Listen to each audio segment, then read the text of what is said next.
안녕하세요. 한중일 문화와 언어 강의를 맡게 된 김현주입니다. 네, 감사합니다. 오늘 강연의 목차는 한중일 문화를 잠깐만 언급하고 그리고 본격적으로 선물, 결혼식, 장례식을 할 건데요.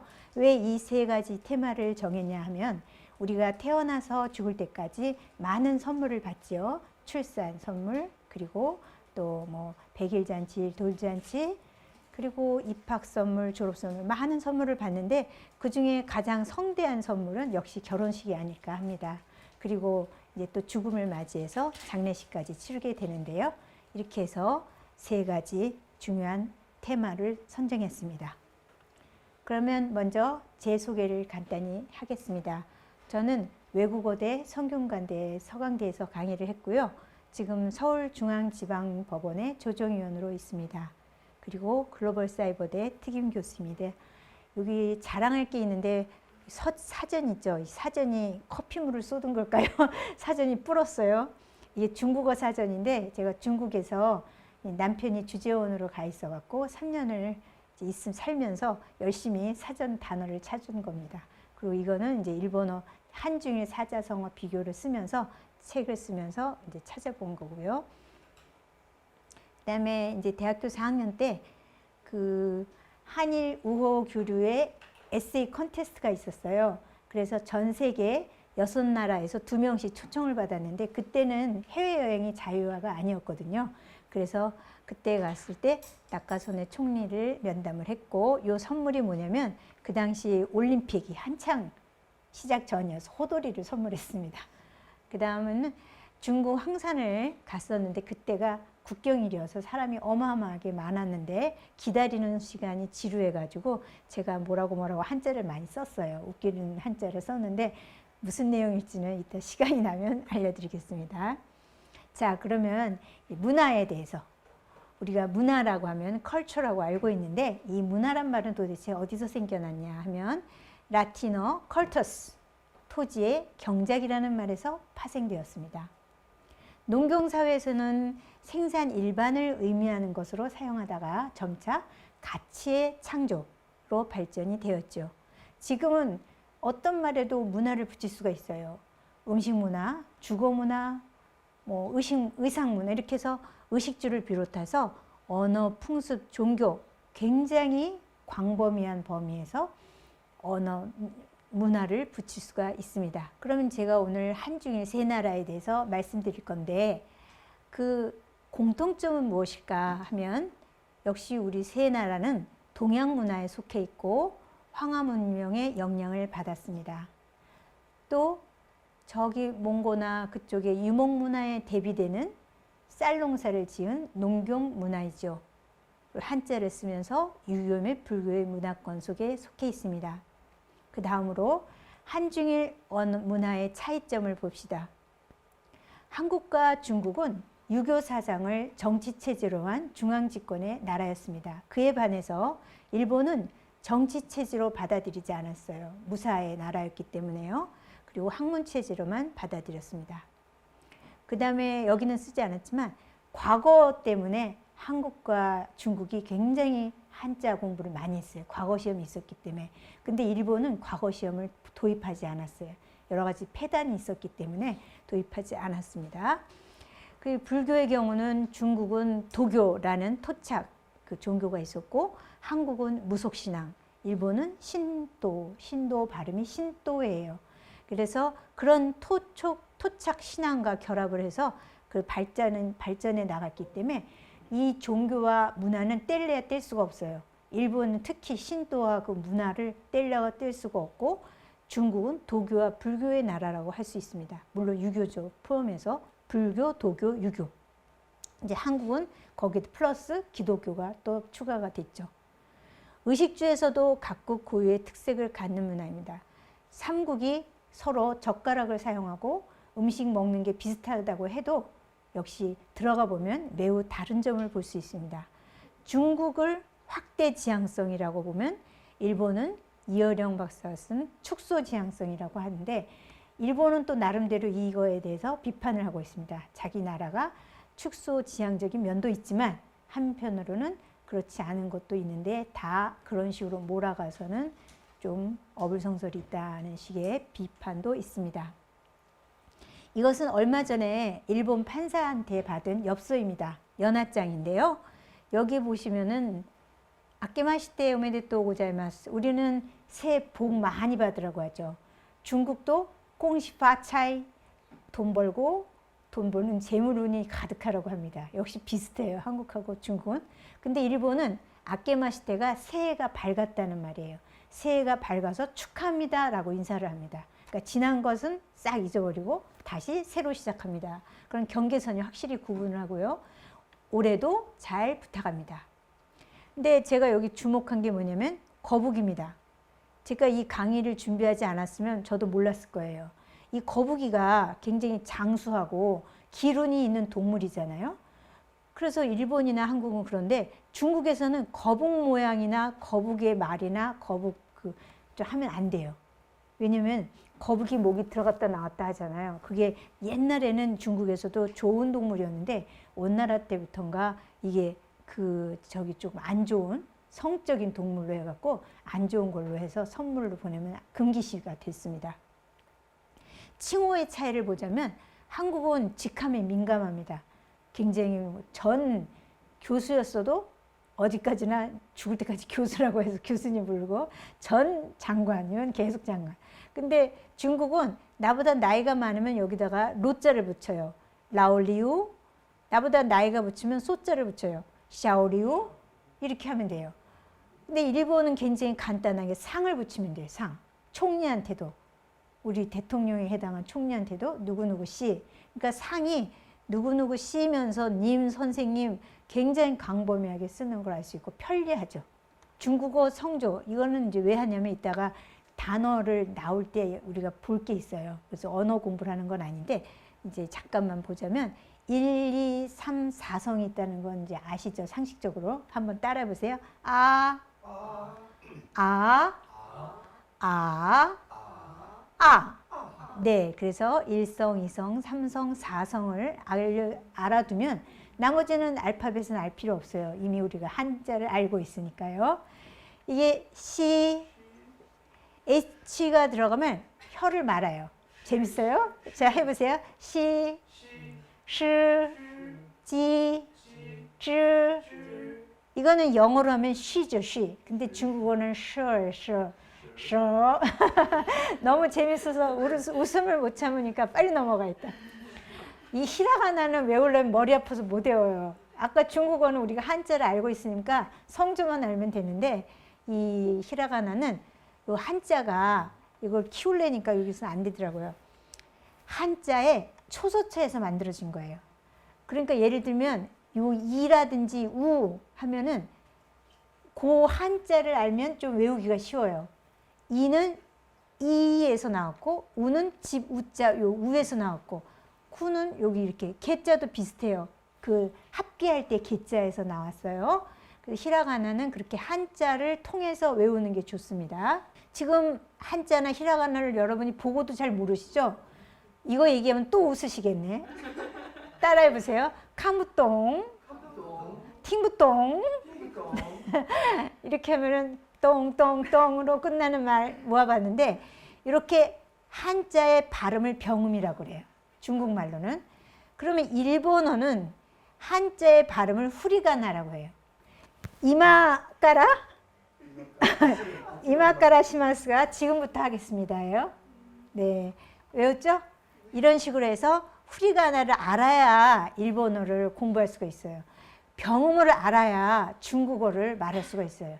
그러니까 우리가 참 한글이 얼마나 편리하고 좋은 문자인지 새삼 알겠죠. 배고파 죽겠습니까? 맛있는 거 드셨죠? 배불러 죽겠다. 배고파도 죽겠다. 배불러도 죽겠다. 웃겨 죽겠다. 화가 나 죽겠다. 이런 말들이 중국말하고 일본어는 중국어하고 한글은 똑같이 대비가 돼요. 근데 일본어는 그런 말이 없어요. 그런 거 보면 일본이 점잖다?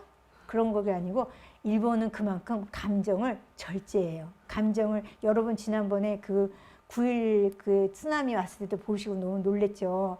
우리는 아이고 통곡을 밤새도 모자랄 텐데 일본 사람들은 가족이 죽어도 그렇게 소리내서 잘 울질 않아요. 편안히 영원히 무사히 가도록 하는 걸 바란답니다. 그러니까 감정을 절제하는 일본 민족에 비해서 한국이나 중국은 굉장히 직설적이고 감정이 풍부하고 이런 것을 또 알 수 있습니다. 자, 이제 본격적으로 제2장 선물에 대해서 보겠습니다. 중국과 한국은 주는 사람의 체면과 받는 사람의 신분을 중시해요. 그러니까 예를 들면 조그만 거 선물하면 나를 어떻게 알고 이런 걸 보내 라는 식으로 하거나 좀 그런 경향이 있고 값을 좀 비싼 거 이렇게 해서 줘야 되는데 일본은 받는 사람의 부담을 안 주는 정도에서 주고받아요. 전에 일본 교수님이 오셔갖고 같이 선물을 사러 갔는데 그 도시락김 요만한 거 있잖아요. 그걸 사는 거예요. 편의점에서. 우리 같으면 김을 여러 장을 이렇게 좀 선물 담은 포장된 박스를 사야 되는데 도시락김 있잖아요. 그거 몇 개 하고 옥수수차, 보리차 그걸 몇 개 사는 거예요. 그래서 아니 교수가 그런 걸 선물하나 그랬는데 그것처럼 일본은 왜 그러냐. 그 사람 상대방이 받았을 때 또 일본, 한국을 여행 갔다면 또 줘야 되잖아요. 그러니까 받는 사람 부담을 안 주는 정도에서 해서 그렇게 하고 또 사소함을 도움을 받아도 사례를 하는 습관이 모험에 배어 있다. 그리고 선물을 받으면 답례를 하는 문화가 발달이 돼 있다. 그래서 이제 장례 문화 같은 거에서도 그 받은 거에서 뭐 오차로 선물하는데 우리도 전에 결혼 문화에서는 뭐 저기 식사를 안 하는 경우에는 우산이나 뭐 떡을 선물하거나 그렇죠. 그런데 이제 아무튼 우리보다는 더 심하게 일본은 격식을 차려서 그렇게 한다는 게 차이가 있어요. 연회나 잔치 때 주인이 손님에게 주는 답례품을 히키데모노라고 해요. 히키데모노가 뭐예요? 히키가 끌어당기는 거죠. 끌어서 나오는 물건. 그러니까 옛날에는 이거를 말을 끌어내었대요. 선물을. 어마무시하게 말을 끌어내서 선물로 이거 타고 가라고 했는데 어디까지가 저건 좀 모르겠지만 자 그렇게 해서 일본은 답례 문화가 삼국 중에서 제일 많이 발달이 돼 있다. 그리고 어디 여행을 가거나 남의 집을 갈 때 빈손으로 절대 안 가죠. 중국에서는 제가 중국에 살다가 한국에 왔는데 중국에서 알던 사람이 한국에 왔을 때 빈손으로 오더라고요. 그런 것도 많이 봤어요. 또 싱가포르에 사는 사람도 빈손으로 오더라고요. 우리 집을 방문했는데 일본은 절대 그런 일이 없죠. 이제 그런 것도 젊은 사람들은 또 안 그럴 수도 있어요. 이번에는 요거 아까 제가 성조 가르쳐 드렸죠. 제일 많이 웃으시는 분. 자, 저거 읽어보세요. 읽어보세요. 네, 잘 읽었어요. 근데 성조를 넣어서. 시에인, 시작, 시에인. 네, 이성, 일성이죠. 이성, 일성, 시에인인데 이게 왜 중요하냐면 한자에서는 발음이 같거나 그 비슷한 것을 시엔이라고 해요. 그래서 같거나 비슷한에서 무엇을 연상하면 그걸 선물로 안 주는 거예요. 그러니까 시계를 왜 안 주느냐? 쫑 끝나다랑 발음이 같아서 시계를 선물하면 안 돼요. 또 시계를 선물하다가 송쫑이거든요. 임종을 지키다니까 그런 거를 선물하면 안 되겠죠. 이런 거를 상식적으로 알아두면 좋을 텐데 제가 지난번 면세점을 가봤는데 면세점에 종 모양이 있었어요. 술이 종 모양에 담겨 있었는데 그것도 안 되죠. 왜냐하면 종도 쫑이거든요. 쫑이니까 그것도 안 돼요. 우산하고 부채는 왜 안 되냐? 우산이나 부채는 샨이거든요. 샨. 근데 흩어질 산하고 발음이 같아서 또 안 돼요. 유튜브는 이제 시간 대만 가면 시간 봐면서 다 때가 있다. 바로 이게 중국어 시에인에 해당한다고 볼 수 있어요. 여기서 때가 time도 있고 dirt도 있는데 바로 중국 사람들이 이렇게 동음이어에 민감하다는 거죠. 일본도 그래요. 근데 한국은 그렇게 동음이어에 민감하거나 생활에 그렇게 밀접한 건 없는 것 같은데요. 이게 아주 좋은 걸 발견했어요. 자, 중국 선물로 안 되는 10대 품목을 골라봤어요. 국화, 장례식을 연상해서 안 되고 흰색은 신발, 시에 사악한 거랑 같아서 안 돼요. 초록색 모자는 왜 안 될까요? 갑자기. 초록색 모자는 안 되는데 이거 초록색 안경을 끼고 왔네요. 오, 어떻게 잘하시네요. 네, 옛날에 매춘부 남편이 초록 모자를 썼대요. 그래가지고 지금은 그런 관계도 없는데도 불구하고 부인이 바람났다는 표시다. 그래서 선물하면 안 된답니다. 자, 그 다음에 시계에 쫑 발음해 볼까요? 쫑. 그 다음에 쫑 그러면 안 되죠. 일성이니까 쫑. 네, 종도 쫑. 그 다음에 부채 샨즈. 부채나 우산은 헤어짐이 연상이 되니까 안 되고, 거울은 교도소, 교도관에 찡즈하고 발음이 같아서 안 되고, 물론 깨지잖아요. 그리고 우리 이렇게 아가씨들이 있는데 남자친구랑 같이 있을 때 배를 나눠서 같이 먹으면 안 돼요. 왜냐면 배가 리거든요. 리. 이별의 리하고 같으니까 그 배를 남자친구랑 먹으면 안 돼요. 물론 결혼해서 같이 살 때는 같이 먹어도 되겠죠. 네, 포크, 나이프 절대 임의돼서 안 됩니다. 시계나 종, 부채, 산 하고 네, 발음을 잘 하시네요. 중국에서 유의할 문화. 중국어는 가장 체면을 중시해요. 한국인도 그렇지만. 그래서 중국인하고 대화를 할 때 모르는 말이 나오더라도 가로막지 말고 좀 기다렸다가 물어보면 좋겠어요. 중국인에게 물건의 색상이 매우 중요해요. 빨간색을 엄청 좋아해요. 그리고 황색은 금과 하늘, 남색은 강인함. 근데 흰색은 엄청 중요해야 돼요. 조심해야 돼요. 추가로 알아둘 거, 손톱깎이나 거북이 형태의 물건 선물은 안 좋고, 거북이 알이 중국 최고의 욕이랍니다. 한국은 개랑 관련하면 안 되죠. 중국인이 선호하는 이라고 그랬는데 사실은 여기에 한국, 중국, 일본 다 들어가요. 뭐 이런 거 선물했는데 안 좋아하는 사람이 어디 있겠어요. 신선한 꽃, 향수, 화장품, 케이크, 초콜릿. 여기는 다 해당하니까 넘어가야겠네요. 그죠? 일본의 선물은 용어가 굉장히 다양해요. 그만큼 선물 문화가 발달되어 있어요. 일반적인 선물은 오꾸리모노예요. 오꾸루가 보내다란 뜻도 있어요. 그 다음에 여행 선물은 오미야게. 그러니까 오미야게가 매우 발달을 할 수밖에 없죠. 에도 시대 때부터 여행이 자유화가 됐는데 자유화가 된 게 아니지. 에도 시대 때도 여행을 가려면 그 허락을 받아야 되는데 허락을 받고 갔다 오니까 빈손으로 오면 안 되겠죠. 선물을 반드시 해야겠죠. 특산물을. 그래서 빈손으로 가는 법이 없이 오미야게를 하고. 그러니까 과자가 많이 이렇게 잘 만드는 또 500년, 300년, 뭐 그리고 전통 있는 과자죠. 이 발달할 수밖에 없었던 거고요. 그다음 영어식, 프레젠토, 영어, 기프토 이런 건 다 영어고요. 여름에는 오츠겐 선물을 보내는데 이때는 맥주를 선물해요. 맥주 주로. 맥주 이렇게 한 박스. 그 다음에 오세이보는 연말의 선물이거든요. 연말에는 이제 뭐 과자라든지 그런 거 선물하고, 오카에시는 일반적 답례.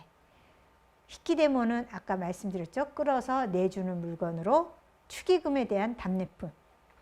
우찌 이와이는 우찌는 안내자를 써서 우리 식구끼리. 그러니까 뭐 백일잔치, 돌잔치 그러면 주거니 받거니 이런 거 다 우찌 이와이.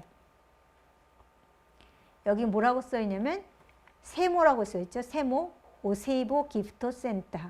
여기 주로 과자값이 5,400엔, 3,000엔. 그러니까 3만 원에서 한 5만 원 사이. 과자값이 엄청 비싸죠.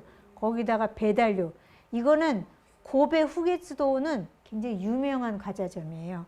그래서 이제 좀 과자값이 비싸네요. 이거는. 네, 이렇게 다양한 과자값. 3,000엔도 있고 2,400원도 있고 자기 형편대로 하면 되죠. 그리고 과자가 오카시예요. 오카시. 일본은 뭐 그렇게 까다로운 게 없어요. 손수건이나 칼 같은 거 하면 안 되고, 화분은 병문안 할 때 하면 안 돼요. 왜 그럴까요? 왜 그럴까요? 우리는 병문안 가면 꽃까지 가잖아요. 또 화분도 왜 그럴까요? 그래서 뿌리가 내린다. 그러면 병에 뿌리가 내린다. 이렇게 또 연상을 한 거예요. 병에 뿌리가 내리면 안 되니까. 만년필은 또 왜 안 되냐면 이제 내가 손 아랫사람한테는 줄 수는 있는데 손 윗사람한테는 실례래요. 왜냐면 더욱 정진해라 이런 뜻이기 때문에. 여기 보시면은 이제 노시가 있어요. 마른 목골로 이렇게 된 거 있죠. 이런 거.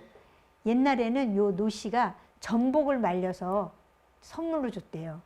전복이 이제 옛날에 이렇게 우리 지금은 많이 비싸고 귀하지만 옛날에 좀 이제 아무래도 그 바닷가가 있어서 그런지.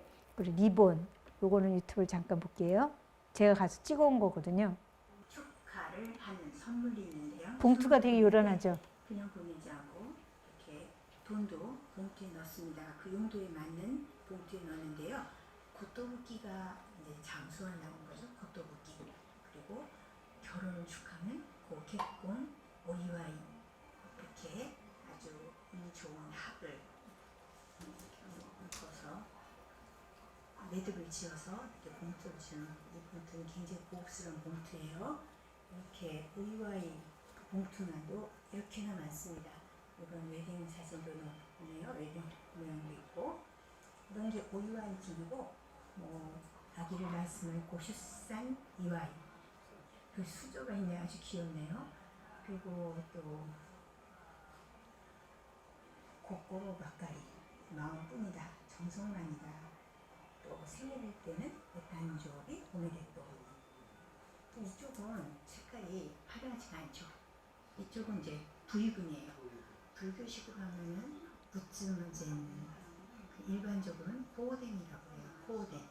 그래서 이거를 종이를 갈아 끼워서 쓸 수 있게끔 만들어요. 또 병문안은, 병문안일 때는 오미마이, 오미마이, 또 다문에 오레이, 오레이. 고오덴은 되게 많습니다. 봉투가 되게 다양하죠. 봉투값만도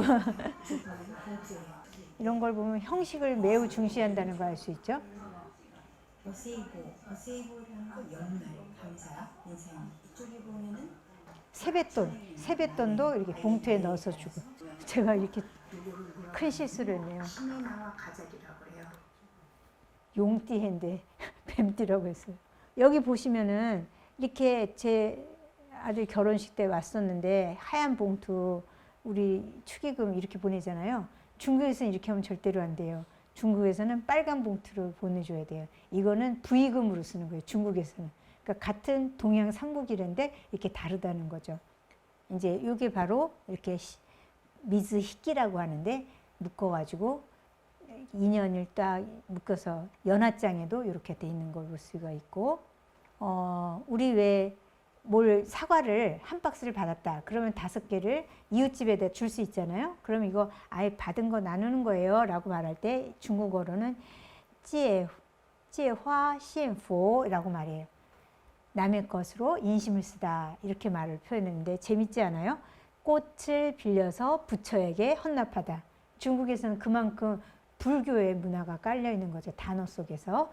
일본어는 기모노니까 이 소매자리 길잖아요. 이 순소를 왁게 나눈다. 오스소 왁게 데스라고 말하면서 나눠줘요. 이거 옆집에서 받은 건데 또 받은 물건인데 하고 나눈다고 말합니다. 또 마음만 받겠습니다. 아유, 이거 경중하게 사양할 때. 신링너 사양할 때. 네. 그 다음에 일본어로는 기모치다케 이타다키마스. 기분만 받겠습니다. 마음만 받겠습니다. 네. 그리고 이거 이게 선물을 보잘 거 없지만 제 정성이 가득한 거예요. 그걸 뭐라고 하냐면 천리를 날아온 거위 깃털 같은, 이렇게 엄청 거창하죠. 천리를 날아온 거위 깃털 같이 얼마나 고생이 많았어요. 그러나 깃털만큼 보잘 것 없습니다 하고 자기 선물을 이렇게 겸손하게 말하는 표현입니다. 일생을 통해서 이렇게 보자면 한국은 100일 때 수수팥떡을 해주고, 한 인사를 되면 돌, 입학, 졸업 선물, 입사 선물, 결혼, 축사 선물, 생일, 환갑, 장례식 이렇게 거쳐가는데 100일은 빼요. 중국은. 왜 빼는지 다음 페이지에서 보겠습니다. 한 달 행사가 있고요. 일본에는 100일 한 살이고, 태어나서 한 달이 되면 신사에 데리고 가요. 한 달이거나 100일이거나 신사에 데려가서 건강하게 잘 키워달라고 하고, 여기 또 빠졌는데 7, 5, 3이 있어요. 여자아이는 3살 때, 7, 5, 3이지. 여자아이는 5살 때, 남자아이는 3살, 7살 때. 시지고산. 그래서 또 신사에 데려가서 또 잘 보살펴달라고 합니다. 그래서 일본에서는 그렇게 일생 동안에 신사에 태어나서부터 뭐 일생 동안에 신사하고 관련되고, 그리고 결혼은 교회식으로 하고 장례식은 불교식으로 한다. 그런 말 들어보셨죠? 네. 사전에 보면 네이버 사전을 이렇게 100일 쳐보세요. 그러면 아기가 태어난 지 100일, 중국 또는 사람이 죽은 지 100일 이렇게 나와요. 근데 이 네이버 사전은 왜 이렇게 나오냐면 한국말을 중국말로 한 거 버전하고 한국말로 한 버전 두 개를 다 쓰다 보니까 이렇게 되는데 실제로는 중국에서는 죽은 지 100일 되는 걸로만 쓰는 거예요. 그런데 그런 중국 사람한테 우리가 저희 아기 100일 됐습니다. 잔치 와주세요. 그러면 얼마나 황당하겠어요. 자기네들은 죽은 사람 100일만 생각하는데 화려하게 100일 잔치 하는 거를 상상을 못하고 그렇게 갈 수도 이거 어떻게 해야 되는 건가 대처를 그럼 모르는 거죠. 네. 일본의 100일은 이게 웬 붕어빵이 있을까? 네. 일본에도 아까 다 때가 있다 그랬던 그 중국말하고 일본말은 말과 비슷하거나 발음이 비슷하고 연상이 된다 그랬죠? 이게 도미예요, 도미.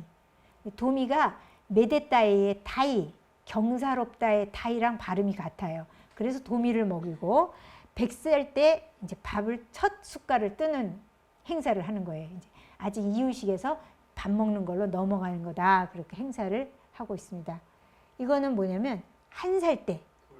네, 돌. 우리는 이런 거 보면 여러분이 보면서 느낄 수가 있을 거예요. 아, 우리 같이 화려한 그런 잔치를 해주는 게 아니라 얘네들은 뭘 하냐. 1살 때 이 떡이 이쇼하고 이싸이하고 이제 이싸이가 1살이거든요. 그러면 이쇼는 이쇼겜메 들어보셨죠? 일생 동안 그 이쇼하고 한 대박의 이쇼하고 발음이 같은 거예요. 그래서 한 대가 약 1.6kg인가 7kg가 되는 그 쌀을 떡을 해가지고 등에 짊어져서 일평생 동안 먹는 것에 구애받지 않도록 그래서 집에서 그걸 하는 거예요. 이제 이거 좀 보여드릴게요. 그러면 이게 우린 팥밥은 뭐 그냥 늘상 먹을 수 있는 건데 일본에서는 무슨 축하할 일 있을 때 팥밥을 해요. 경사가 있는 날. 네, 그래서 일본의 이쇼모치가 좀 독특하니까 이거를 보여드릴게요.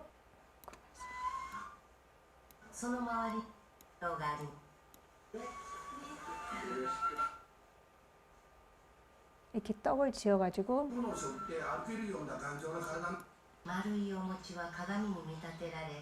왜 동그랗게 하냐면 거울같이 원만하게 차리라고.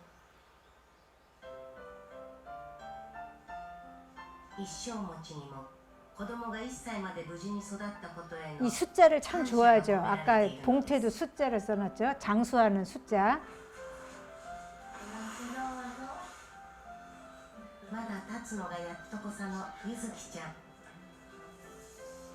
저 두 덩어리를 등에다가 짊어지면 무거워서 어떻게 들어요.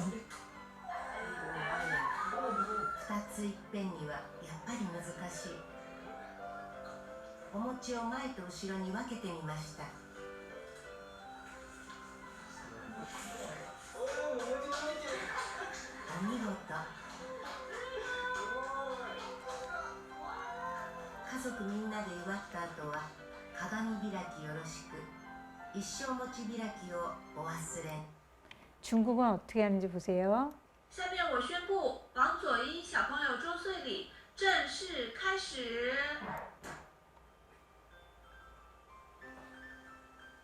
막 친구, 친척 부르는 건 한국밖에 없는 거죠.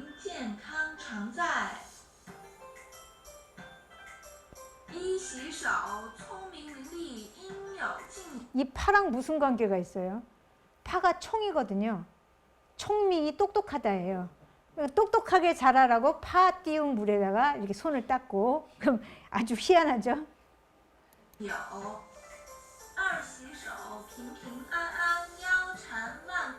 사과랑 또 무슨 관계가 있을까? 사과는 핑구어거든요. 핑안, 평안이에요. 그러니까 평안하게 일생 동안 잘 지내라. 사과를 또 만지작거립니다.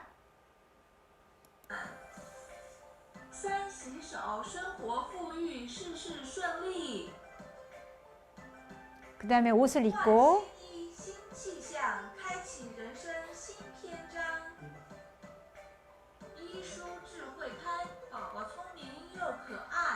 지혜롭게 잘 자라라. 머리를 빗겨주고 宝宝抓啥都是宝。戴上手镯，平安健 금발 康。 지키는 건 한국이랑 비슷하네요. 戴上福袋，福气满满。我出门喽！ 파가 또 매달려 一 있죠. 走智慧开，二顶吉地登科，三过财运兴旺。好的， 이제는 小朋友的抓周仪式正式开始。 이거는 중국하고 한국, 일본이 다 있어요. 그 돌잡이 만지는 거 있죠. 뭘 잡을까? 이건 다 중국에서 유래된 것 같아요. 他抓了一把木 근데 尺 뭘 잡았어요? 木尺代表富有创作设计天赋，他认 자를 집었는데 우리는 자 없잖아요. 근데 얘네는 자가 이렇게 많은 거예요. 디자이너도 할 수 있고 뭐도 할 수 있고 그래서 설계사도 할 수 있고 네 그렇다고 이제 본 거죠. 有可能成为设计师 디자이너도 或者 될 수 建筑 있고 师 건축 설계사도 될 수 있고 吃 그다음에 口 이제 面条 장수하라고 국수 먹는 거죠. 吃口苹果 다시 또 사과도 먹이고 吃口鸡蛋圆圆满满 계란도 또 먹입니다. 이것도 원만하게 吃 얘는 口点心 동그랗게 开开心心 띠엔신을 먹는 거 왜 띠엔신이 점심이라고 하죠? 그거 이제 카이신이 기쁘다거든요. 그러니까 카이신의 신하고 점심에 띠엔신의 신이 발음이 같으니까. 그러니까 이렇게 발음상 연관된 게 일본하고 중국 굉장히 많은 거예요. 한중일의 개업 선물을 보겠습니다. 우리 이렇게 하얀색 하나요? 개업 선물로? 못 봤죠? 하얀색은 우리는 안 되죠. 한국에서나 중국은 특히나 안 되는데 이제 핑크색이나 초록색, 주로 다 초록색 나무죠 뭐. 그런데 일본은 흰색이나 핑크색을 하는데 흰색이 더 많은 것 같아요. 그리고 나는 호접 난인데 나비가 날아올 때는 꿈과 행운을 날아온다 그렇게 생각을 해서 일본은 보낸답니다. 그러면 축의금은 어떨까요? 한국은 아시니까 통과. 예전에는 뭐 우리 한국도 홀수를 보내는 문화였고 김영란법이 있지만 요즘엔 10만 원이 보통인 것 같아요. 밥값 포함해서. 근데 중국은 어떠냐? 짝수로 해야 돼요. 죽을 사자가 발음이 같은 400위안만 안 되고 보통은 600엔, 800엔, 1000위엔 이렇게 하는데 또 한국은 아까 보셨듯이 흰 봉투에다 축의금을 넣지만 중국은 빨간 봉투에 넣어야 한다. 대만도 짝수로 줍니다. 아마 그게 다 음양 오행설에 맞춰서 그럴 텐데 일본은 반드시 홀수로 줘야 돼요. 3만 엔 이상. 왜 그러냐면 일본은 쪼개지면 이게 갈라선다. 그래서 짝수를 싫어하는 거래요. 쪼개서면 안 되니까. 그래서 홀수로 주고 돈을 아주 많이 들여야 돼요. 그러니까 우리처럼 중국이나 한국처럼 많은 사람 부르지 않고 조금 부르고. 네. 대만 원하고 중국 원하고 같은 거예요? 다르죠. 다르죠? 네, 아까 여기 위엔이라고 여기 있었죠. 표시가 여기 위안, 좀 다르네요. 네 위안이라고 하고 중국 근데 이게 원자는 같은 건데 어느 정도 금액이? 금액이 1위엔당 얼마일까? 그걸 제가 안 찾아봤네. 전국을 찌른 질문이었습니다. 네, 아마 그렇게 하고 그리고 이제 호텔이나 교회에서도 하고 이제 전통 혼례식도 물론 하는데 중국의 전통 혼례식은 여러분이 많이 유튜브로 봤을 거예요. 그러니까 이것도 이따 시간 봐가면서 하기로 하고 중국의 전통 혼례는 납체, 문명, 납길, 납징, 청기, 친형이라는 6례, 3서 6례에 맞춰서 구성이 되어 있어서 그걸 하는데 요즘 현대에는 많이 생략하기도 하죠. 그 다음에 뭐 전통 혼례에서는 부모 의사가 중요했고 이런 구성되어 있고 하지만 오늘날에는 부모 의사가 중요하지 않죠. 한국, 중국, 일본 똑같아요. 자, 중국의 전통 결혼식 12분짜리인데 좀 이따가 보고 중국의 허례의식이 많다는 것도 여러분 익히 잘 알고 계시죠. 그래가지고 혼인신고만 하는 루어훈이 있어요. 신혼여행만 하는 리싱, 쥐에훈도 있어요. 근데 중요한 것은 결혼증, 링정을 꼭 받아야지만 결혼이 무효가 되지 않아요. 결혼증이라고 하기도 하고 이 대만인 것 같아요. 링정은 대만인이 가르쳐 줄 거거든요. 링정. 그리고 결혼증은 중국 대륙에서는 그렇게 하고 루어 후는 아예 그냥 신혼여행도 다 생략. 그냥 혼인신고만 하는 거. 그렇게 생각하시면 돼요. 그 다음에 리싱 지혜 후는 결혼식 대신에 여행만 간다. 일본은 어떠냐 하면은 지금 교회식이 반을 차지해요. 이따가 그 표가 나오는데 교회라고 해서 크리스천이 반이냐 그게 아니라 교회가 호텔 안에 있어요. 그러니까 너무 웃기지 않아요? 건물 모양으로서만 호텔 안에 교회를 지어놓고 결혼식을 하는 거예요. 그리고 교회 길거리에 있는 교회도 결혼식을 위한 교회 건물이에요. 그런 게 많고 신전이 반이고 또 그거의 반이 인전 결혼, 그냥 일반식 결혼이 인전 결혼입니다. 그 필요연은 초대장이 일본은 필요연이 매우 중요하거든요. 그리고 아까 돈도 많이 내야 되잖아요. 그렇기 때문에 답신용 엽서로 반드시 참석 여부를 알려야 됩니다. 그 중국은 특히 흰색에 굉장히 민감해요. 장례식을 연상해서. 그래갖고 이 일본 사람이 검정 양복에 흰 넥타이를 입는다는 걸 되게 또 놀라워하더라고요. 그 일본은 정장이 흰 넥타이를 메고 가거든요. 그리고 또 우리 검정은 옛날에 장례식에나 입는 거잖아요. 근데 이렇게 검정 기모노에 아래 금색 무늬가 박혀 있는 게 굉장히 고급 기모노예요.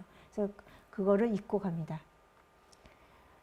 네, 일본은 가족만, 가까운 친척만 결혼한다. 친척만 참여한다. 그 다음에 이렇게 하얀 이렇게 쪽두리가 아니라 이렇게 모자 쓴 게 있는데 그게 쯔노가쿠시예요.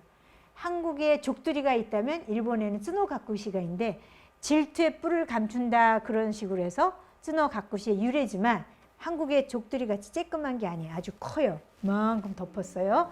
그 다음에 하얀색으로 입는 옷이 시로무쿠, 새롭게 태어나다, 순백 색깔 그런 옷을 입고 결혼합니다. 자, 요게 바로 쯔노가쿠시. 자, 요거는 조금 봅시다.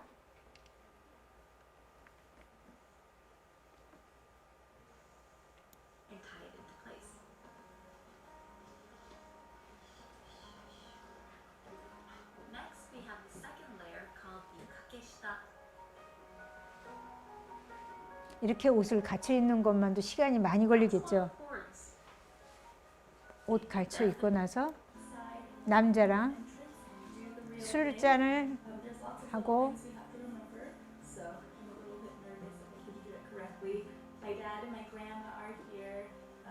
교포인가 왜 이렇게 영어로 할까요?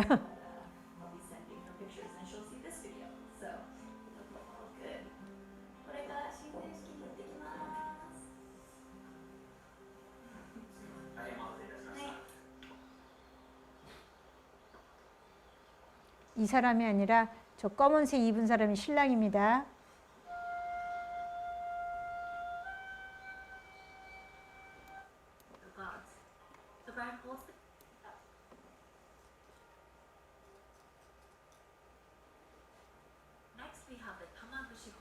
네, 이런 식으로 결혼을 합니다. 전통 결혼식. 근데 이게 우리나라보다 전통 결혼식 하는 양이 그 비율이 좀 많은 것 같아요. 일본이 좀 더.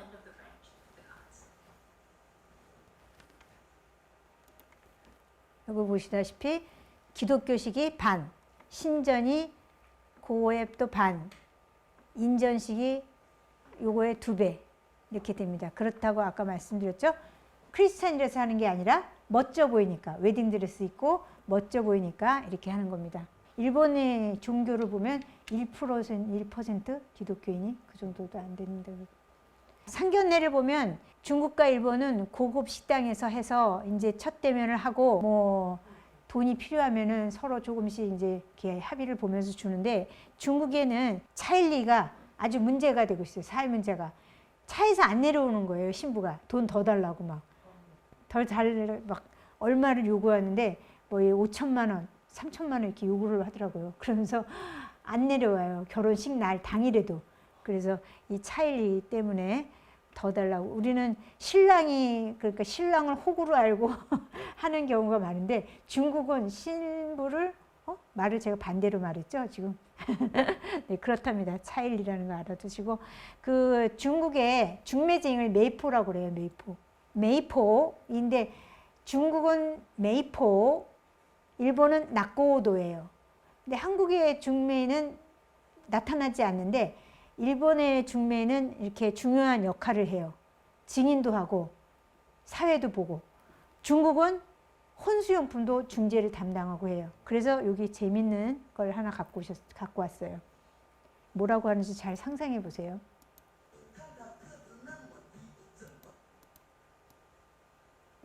算低，长高跟鞋1.7米，高不穷，低不穷，一年多穿2尺布，个子高了有啥用？矮了不算大毛病，看他长得那么丑，我对他感觉都没有。 상상이 가세요? 不能当成爸，发病啥活不会干，这个勤俭又持家，给他钱也不乱花，还能小气一点。 저렇게 웃을 수 있다면 얼마나 좋을까요? 开拖拉机，能挣钱能省钱，200块钱花一 뭔 소리냐? 问鸡。 이게 지금 메이포더 쥐예요. 중매장의 입. 그러면서 여기 지금 이 실제 인물인지 아니면 AI로 만든 건지 잘 모르겠는데 아니 저렇게 못생긴 여자를 나한테 신부로 데리고 왔느냐 신부로 하라는 거냐 그랬더니 못생기고 뭘 못생겼냐 다른 데 예쁜 사람들은 다 성형수술한 거고 남자 돈을 다 쓰니까 너는 오히려 좋은 거다 남편 돈 긁을 일이 없다 그리고 키가 왜 이렇게 작은 여자냐 그랬더니 아이 그 높은 신발 신으면 된다 그랬더니 맨 나중에 아 알았다 내일 결혼하겠다 그렇게 끝나는 내용이에요. 그래서 여기서 사람들이 막 웃는 게 이 멜로디랑 맞춰서 어쩜 이렇게 못생긴 여자를 내게 이렇게 하는 게 웃기는 거예요. 여기 이렇게 어쩜 이렇게 키도 작은데 내 배우자가 되겠냐 그랬더니 56cm래요.